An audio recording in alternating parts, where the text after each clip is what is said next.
श्रीमद् भगवद गीता, गीता माता, गीता बोध से 11वां अध्याय, प्रभु का विराट दर्शन।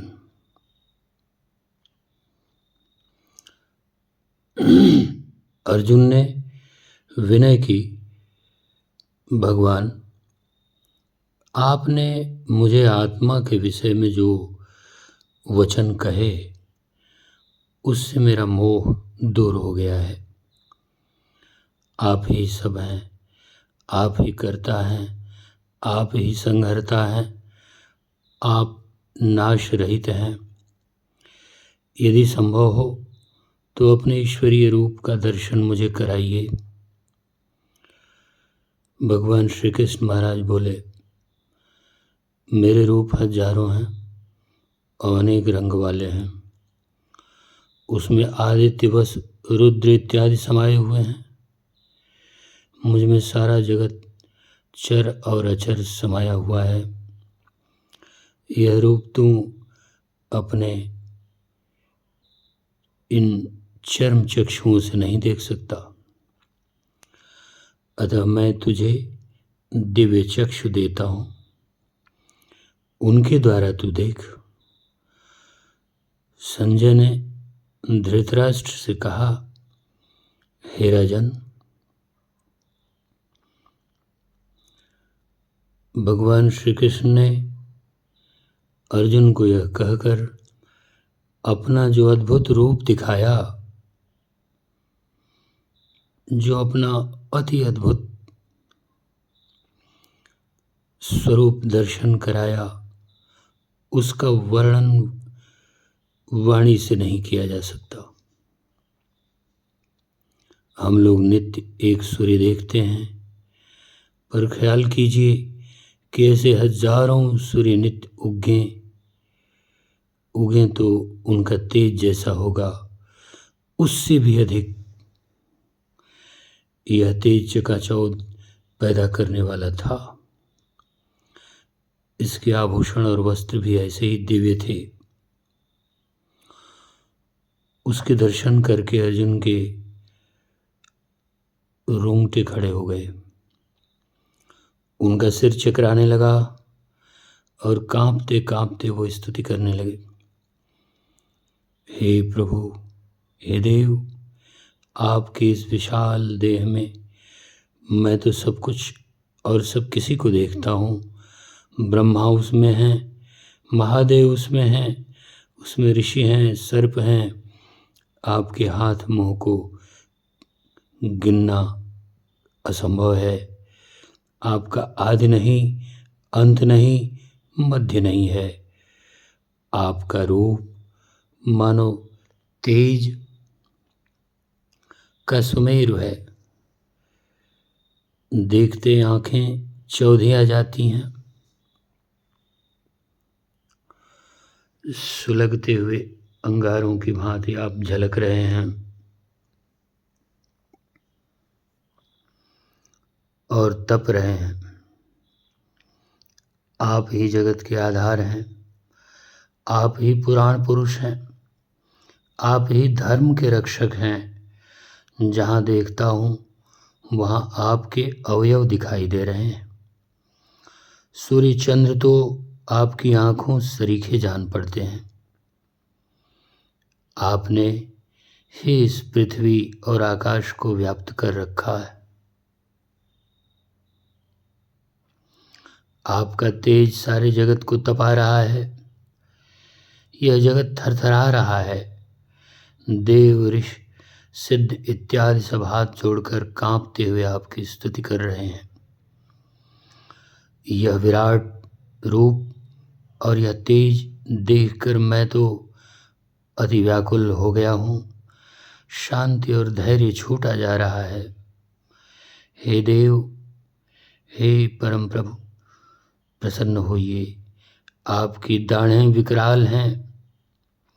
आपके मुंह में जैसे दीपक पर पतंगे गिरते हैं, वैसे इन लोगों को गिरते हुए देख रहा हूँ। आप उनको चूर कर रहे हैं। यह उग्र रूप वाले आप कौन हैं? आपकी प्रवृत्ति को मैं नहीं समझ पा रहा हूँ। भगवान श्री कृष्ण महाराज बोले, लोगों का नाश करने वाला मैं काल हूँ।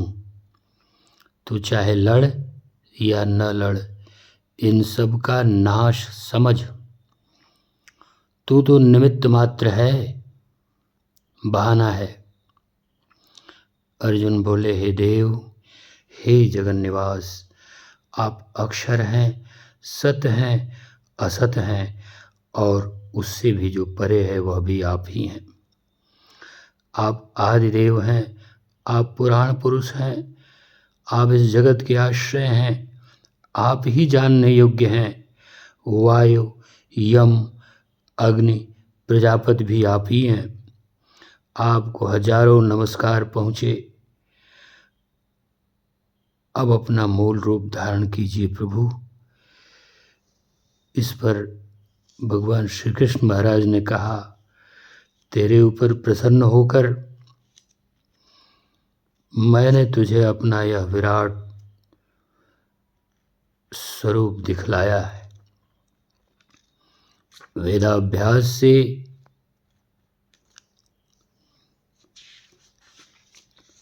यज्ञ से अन्य शास्त्रों के अभ्यास से दान से तपते भी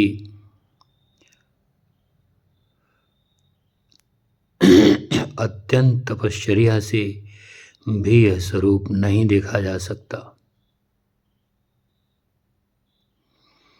जो तूने आज देखा है। इसे देखकर तू परेशान मत हो, भय त्याग कर शांत हो और मेरा परिचित रूप देख। मेरे यह दर्शन देवों को भी दुर्लभ है। यह दर्शन केवल शुद्ध भक्ति से ही हो सकते हैं।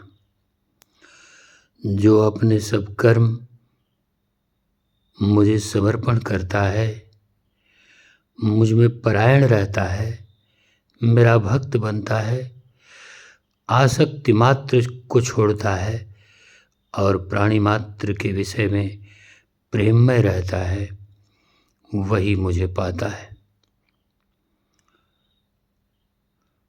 अध्याय 10वें की भांति इस अध्याय को भी जानबूझकर संक्षिप्त किया गया है। यह अध्याय काव्यमय है, इसलिए या तो मूल में अथवा अनुवाद रूप में जैसा है वैसा ही बार बार पढ़ने योग्य है। इससे भक्ति का रस उत्पन्न होने की संभावना है। वह रस पैदा हुआ है या नहीं, यह जानने की कसौटी अंतिम श्लोक है। सर्वार्पण बिना और सर्वव्यापक प्रेम के बिना भक्ति नहीं।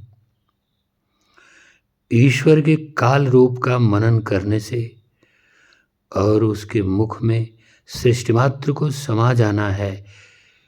प्रतिक्षण काल का यह काम चलता ही रहता है। इसका भान आ जाने से सर्वार्पण और जीवमात्र के साथ ऐक्य अनायास हो जाता है। चाहे बिन चाहे इस मुख में हम अकल्पित क्षण में पढ़ने वाले हैं। वहाँ छोटे बड़े का, नीच ऊंच का, स्त्री पुरुष का, मनुष्य या मनुष्येतर का भेद नहीं रहता। सब कालेश्वर के कौर हैं। यह जानकर हम क्यों दीन शून्यवत न बने, क्यों सबके साथ मैत्री न करें। ऐसा करने वाले को वह काल स्वरूप भयंकर नहीं बल्कि शांति स्थल लगेगा। श्री कृष्ण शरणम, श्री कृष्ण शरणम, श्री कृष्ण शरणम, श्री कृष्ण शरणम।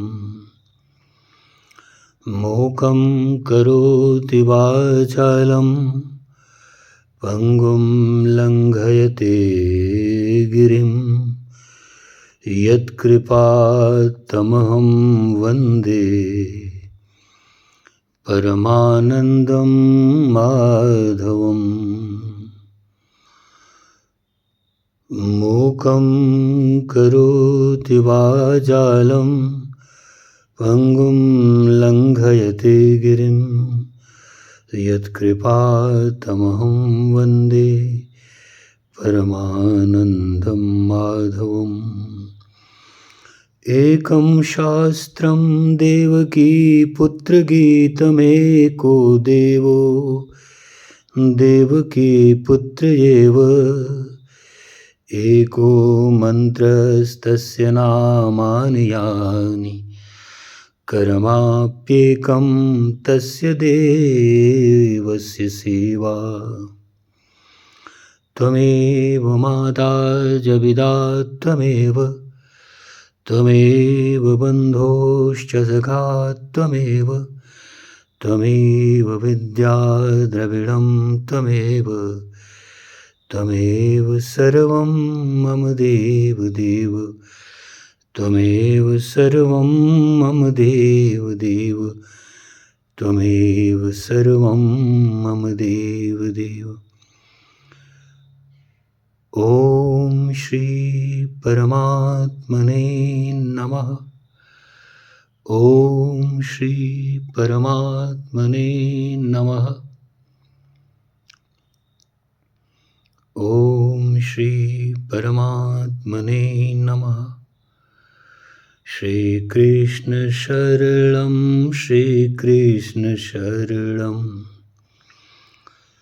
श्रीश्याम शरणं श्रीश्याम शरणं श्रीश्याम शरणं श्रीश्याम शरणं श्रीकृष्ण शरणं श्रीकृष्ण शरणं